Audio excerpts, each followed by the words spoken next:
Mana navbatdagi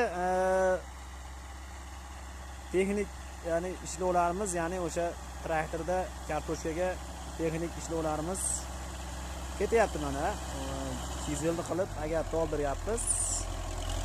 Kecha o'sha biogarmonlarni sochdim, o'sha bakdan oziqlantirib tap qo'ygan mana.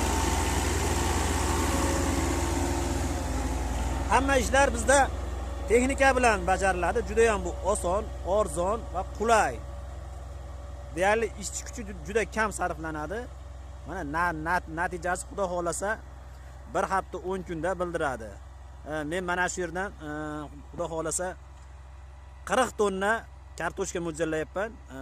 40 tonna kartoshka o'sha paytda odamlar aytayapti, qo'shnlarim 15 mingdan 10 mingdan bo'lar ekan deyapti.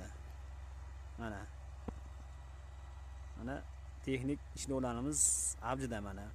Qancha ko'p ishlov berilsa, ashuncha ekin yaxshi rivojlanadi. Hurmatli YouTube kuzatuvchilari, bu kartoshkamizning nomi Gala, rossiyskiy, chet eldan keltirilgan maxsus o'sha bir o'ta unumdor kartoshka urug'. Xudo xolasa natijalarini ham ko'rsatib boramiz, tez yoritib boramiz. Xudo xolasa sizlarga biz har bir ishlovlarimizni olib videoga tashab